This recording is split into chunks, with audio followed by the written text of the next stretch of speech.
बिस्मिल्लाहिर्रहमानिर्रहीम। आप देख रहे हैं crime watch with Aamir Mirza. मंशियात एक ऐसी लानत है जिसने हमारे माशरे में नौजवान नस्ल को तबाह करके रख दिया है। हर तबके से ताल्लुक़ रखने वाले नौजवान लड़के लड़कियां जो मुख्तलिफ़ कॉलेजेस और यूनिवर्सिटीज़ में ज़ेर तालीम हैं, वो इस लत में बुरी तरह मुब्तला हैं। यही नहीं, शोबिस से ताल्लुक़ रखने वाले कई ख़वातीन व अफराद और शरीफ घरानों से ताल्लुक़ रखने वाली बहुत सी ख़वातीन देखने में आई हैं जो इस नशे की लत में मुब्तला होकर अपनी ज़िंदगियां तबाह कर बैठी हैं। माजी में नशे की जो अक़साम थी उनमें चर्स, अफ़ीम, हेरोइन और इंजेक्शन जैसी अशिया शामिल थीं, लेकिन बदलते अदवार के साथ नशे की अक़साम में भी तब्दीली आ चुकी है। बहुत सी नई नई चीज़ें नशे के तौर पर इस्तेमाल की जाती हैं। उनमें cocaine, ice, tablets, chocolates, gums, jellies, vapes, इस किस्म की बहुत सी अशिया हैं जो नशे के तौर पर इस्तेमाल की जा रही हैं। इनमें आइस तो एक ऐसा नशा है, वो इस्तेमाल करने वालों को देखा जाए और उसके इस्तेमाल के बाद जो उनकी हालत होती है वो देखकर खौफ आता है। दोस्तों, हाल ही में कुछ अर्सा हुआ है, पुलिस ने एक मंशियात फरोशों के ऐसे नेटवर्क को ब्रेक किया है जिसके बारे में बहुत से हैरान कुन इंकशाफात सामने आए हैं। इस गिरोह के सरबराह के बारे में आपको बताऊं, उसका नाम इफ्तिखार अयूब उर्फ जॉर्डन है। वो बैरून मुल्क बैठकर इस नेटवर्क को चलाता था और उसके ख़ानदान के तमाम लोग इस नेटवर्क में शामिल थे, इस मकरूह धंधे में शामिल थे। ये गिरोह मुख्तलिफ़ किस्म की चॉकलेट्स, जेलीज़, गम्स, वैप्स, आइस, ये चीज़ें नौजवान नस्ल को सप्लाई करते थे। अब इनका सप्लाई का तरीक़ाकार क्या होता था? इन्होंने मुख्तलिफ़ सोशल मीडिया पर अपने अकाउंट्स बना रखे थे। ये रकूम ईजी पैसा, जैज़ कैश और मुख्तलिफ़ ऐप के ज़रिए इस गिरोह को ट्रांसफ़र की जाती हैं। जब इनको रकूम वसूल हो जाती हैं, उसके बाद ये गिरोह इनड्राइव, उबर और कोरियर सर्विस के ज़रिए मंशियात अपने ग्राहकों तक पहुंचाते हैं। मंशियात की इक़साम मैं आपको बता चुका हूं, और ये मंशियात कोई सस्ती या आम मंशियात नहीं है। इनकी कीमत लाखों में बताई जाती है। एक वैप जिसकी कीमत पुलिस ने बताया कि 60 से 70 हज़ार रुपया है, और वो दर्जनों के हिसाब से एक दिन में सप्लाई की जाती थी। दोस्तों, आपको एक अहम बात बताऊं, पुलिस ने इस नेटवर्क को ब्रेक करने के लिए 3 से 4 महीने मुसलसल मेहनत की है। ये इतना शातिर और चालाक गिरोह था कि इन्होंने कभी भी मोबाइल फ़ोन इस्तेमाल नहीं किए, सिम कभी ऑन नहीं की। हमेशा इन्होंने व्हाट्सएप इस्तेमाल किए हैं, मुख्तलिफ़ सोशल मीडिया के अकाउंट्स बना रखे थे और उन्हीं के ज़रिए ये अपने ग्राहकों को फंसाया करते थे। पुलिस ने हिम्मत नहीं हारी। पुलिस का कहना है कि एंटी नारकोटिक्स के पास बहुत जदीद इंस्ट्रूमेंट्स मौजूद हैं, उनके पास सारा निज़ाम मौजूद है नारकोटिक्स को रोकथाम के लिए, लेकिन वो भी इस गिरोह तक नहीं पहुंच सके थे, वो भी इस नेटवर्क को ब्रेक नहीं कर सके थे। हमने कोशिश की और कोशिश करके इस गिरोह तक पहुँचे, और डिफेंस में तकरीबन 5 घर जो इनके ज़ेर इस्तेमाल थे, वहाँ पर हमने रेड किया। रेड करके जॉर्डन की वालदा, उसकी बहन फ़ातिमा, भाई आसिफ और जुनेद और एक मुलाज़म को गिरफ़्तार किया। जब पुलिस ने वहाँ पर रेड किया तो वहाँ पर बहुत सारी ऐसी चीज़ें देखने में आई कि पुलिस अफसरान हैरान रह गए। आम रूटीन में तो एक इंस्पेक्टर या डीएसपी लेवल का अफसर होता है, वो जाके रेड करता है और लोगों को गिरफ़्तार करके चीज़ें बरामद करके थाने ले आते हैं। लेकिन इस रेड के बारे में मैं बताऊं कि डीआईजी लेवल के अफसर ने इस रेड की सरबराही की और ख़ुद रेड किया, अपनी निगरानी में तमाम चीज़ें बरामद की। डीआईजी ने जब वहाँ पर रेड किया तो मेरी इतला के मुताबिक इन 5 घरों में से पैसों की इतनी बड़ी तादाद बरामद हुई कि वो अफसर परेशान हो गए, उनको समझ कुछ ना आई। उन्होंने अपने सीसीपीओ से बात की, और जब सीसीपीओ के इल्म में सारे मामलात और हालात लेके आए तो सीसीपीओ लाहौर खुद वहाँ पर गए और अपनी निगरानी में उन्होंने तमाम लोगों को गिरफ़्तार भी करवाया और वहाँ से तमाम मंशियात जो बरामद की गई वो और जो पैसा बरामद किया गया था वो पुलिस ने कब्ज़े में लिया। इन सब को ले जाकर तफ्तीश की गई, उनके ख़िलाफ़ FIR दर्ज की गई। जॉर्डन के बारे में आपको बताऊं कि वो इनकी गिरफ़्तारी से कबल बैरून मुल्क में था। जब उसको इतला मिलती है कि उसके ख़ानदान के तमाम लोग गिरफ़्तार हो चुके हैं, मंशियात फ़रोख्त करके जो रकम इकट्ठी की गई थी वो एक बहुत बड़ी तादाद में थी।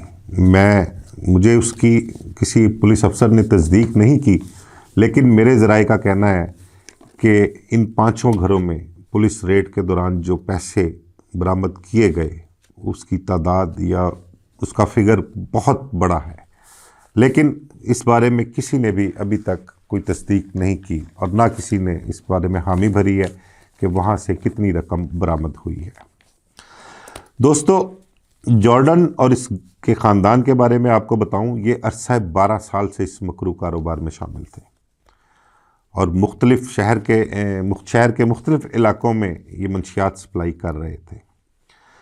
जब से इसके ख़ानदान के लोग गिरफ़्तार हुए हैं, बैरून मुल्क बैठकर जॉर्डन ने तगोदो शुरू कर रखी है कि किसी न किसी तरीके से उनकी ज़मानतें करवाकर उन्हें बाहर निकाला जाए, लेकिन पुलिस ने उनका चालान अच्छे से मुरतब किया है। मेरी इत्तला के मुताबिक लाहौर हाई कोर्ट तक उन्होंने ज़मानतें अप्लाई की हैं, लेकिन उनकी ज़मानतें खारिज हो चुकी हैं।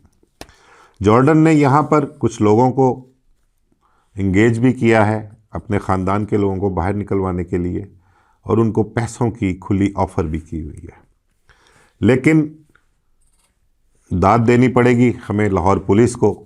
उन्होंने इस ख़ानदान की सरकोबी के लिए जो कुछ किया, जिस तरह से उन्होंने चालान मुरतब किया, और वो अभी तक इसी कोशिश में है कि इस घिनौने कारोबार में शामिल ये ख़ानदान जेल में ही रहे।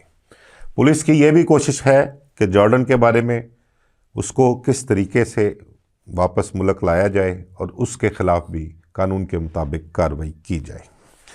दोस्तों, मंशियात का इस्तेमाल जो लोग करते हैं और जिस किस्म की अशिया मंशियात के लिए इस्तेमाल हो रही हैं, वो इस्तेमाल करने के बाद इंसान की जो हालत, जो कैफियत हो जाती है, वो बयान से बाहर है। इंसान, ख़्वा वो कोई मर्द हो या ख़ातून हो, वो इस नशे के बाद अपना सब कुछ ही भूल जाता है और क्या कुछ कर गुज़रता है कि बयान करने में भी शर्म महसूस होती है। अभी हाल ही में एक वाक़या पेश आया है। मांगा मंडी के इलाके में एक ख़ातून जिसका नाम फ़ाखरा बताया गया है, उसके बारे में बताया गया है कि वो आइस के नशे में मुब्तला थी, आइस की लत में पड़ चुकी थी और उसने किया क्या कि अपने ही मोहल्ले के एक 8 साल के बच्चे को घर बुलाकर उसको भी आइस का नशा करवाया और आइस का नशा करवाने के बाद वो उस बच्चे के साथ इंतहाई गैर अखलाकी हरकत करती रही। होता क्या है कि पुलिस को इत्तला मिलती है कि ये फ़ाखरा नामी ख़ातून ये आइस इस्तेमाल करती है और इसके पास आइस मौजूद है। पुलिस रेड करती है, इस खातून को गिरफ़्तार करके थाने ले जाती है। थाने ले जाकर पुलिस ने जब इस खातून का मोबाइल देखा तो उस मोबाइल में उस बच्चे के अलावा और भी कुछ बहुत सी नाज़ेबा किस्म की गैर अखलाकी हरकत की वीडियोस मौजूद थी। पुलिस ने जब इलाके से, मोहल्ले से उसे पता किया उस बच्चे के बारे में और पुलिस उस बच्चे के घर तक पहुंची तो पता लगा कि वो बच्चा एक भट्टा मज़दूर का बेटा था और उस बच्चे के साथ उसने खातून ने इंतहाई गैर अखलाकी हरकत की। और उस बच्चे ने जो बताया है, उस बच्चे का कहना है कि इस खातून ने मुझे बोतल पिलाने के बहाने घर बुलाया और घर में ज़बरदस्ती मुझे आइस का नशा करवाया और गन पॉइंट पर मेरे साथ गैर अखलाकी हरकत की। ये कुछ माशरे में हो रहा है और इसकी वजह क्या है कि मंशियात, ये इस किस्म की मंशियात इस्तेमाल की जा रही हैं जो इस्तेमाल करने के बाद बंदा अपना आप ही भूल जाता है। माजी में आपको बताऊं, पुलिस की तरफ से एक रिपोर्ट भी मुरतब की गई थी जिसके मुताबिक लाहौर शहर में मंशियात का कारोबार करने वाले ख़ानदानों की लिस्टें तैयार की गई थीं और ख़ासकर ख़वातीन की जो इस मकरूह धंधे में शामिल थीं, जो रिकॉर्ड याफ्ता थी, उनकी भी लिस्ट तैयार की गई थी। उनके ख़िलाफ़ सख्त एक्शन लिया गया था, उन्हें पकड़ के जेलों में भिजवाया गया। और यही नहीं, जेलों में भिजवाया गया, जब वो ज़मानतें करवा कर बाहर आ जाते थे तब उसके बाद भी पुलिस उनकी रैकी किया करती थी। एक अहम बात आपको और बताऊं, मैंने आपको ये भी जिक्र किया कि शोबिस से ताल्लुक़ रखने वाले ख़वातीन अफराद में भी इसका इस्तेमाल बहुत ज़्यादा है। माजी में 2 ऐसी मॉडल अदाकाराएँ हैं जो कोकीन का इस्तेमाल किया करती थीं और कोकीन के इस्तेमाल की वजह से उनकी मौत वाक़या हो गई थी। ये चीज़ें सारी ऑन रिकॉर्ड हैं। मंशियात के बारे में आपको बताऊं कि ये जो मंशियात आजकल के दौर में इस्तेमाल की जा रही है, इनमें डांसिंग टैबलेट्स, कोकीन, आइस और ये जो आपको मैंने चॉकलेट्स, जेलीज़, वैप्स और गम्स बताई हैं, ये नौजवान नस्ल में बहुत ज़्यादा इस्तेमाल हो रही हैं। मुख्तलिफ़ इलाक़ों में शहर के लोगों ने डांस पार्टीज़ अरेंज कर रखी होती हैं। उन डांस पार्टीज़ के दौरान ये नौजवान लड़के लड़कियां ये मकरूह नशा इस्तेमाल करती हैं और इस्तेमाल करने के बाद वो उस डांस पार्टी के दौरान क्या कुछ कर जाते हैं, इस चीज़ का उनको ख़ुद भी अंदाज़ा नहीं है। हमारे माशरे से इस लानत को ख़त्म करने के लिए एंटी नारकोटिक्स काम कर रही है। हर थाने की सतह पर पुलिस अफसरान भी SHOs को, DSPs को, अपने SPs को मुतनबे करते हैं कि मंशियात फरोशी जैसी लानत उनके इलाके में नहीं चलनी चाहिए। वो कोशिश कर रहे हैं, लेकिन सबसे पहला हक अवाम का है, इस माशरे में रहने वाले अफराद का है। हमें चाहिए कि हम अपने इर्द गिर्द नज़र रखें। इस किस्म का काम करने वाले लोगों के बारे में अगर हमें कोई इत्तला है या हम कोई जानते हैं तो हमें किसी न किसी सरकारी ज़िम्मेदार इदारे से रब्ता करके उन्हें इत्तला देनी चाहिए। और सबसे अहम चीज़, वालिदैन, बहन भाई या हमारे बड़े बुज़ुर्ग जो भी हैं, उन्हें अपने नौजवानों पर, अपने बच्चों पर, इर्द गिर्द के लोगों पर नज़र रखनी चाहिए कि वो क्या कर रहे हैं, उनकी कंपनी कैसी है, उनके साथ उठने वाले दोस्त अहबाब क्या कर रहे हैं। जब तक हम खुद से इसके कला कमे के लिए कोशिश नहीं करेंगे, तब तक ये लानत इसी तरह माशरे में सरायत करती रहेगी। इजाज़त दीजिए, अल्लाह हाफ़िज़।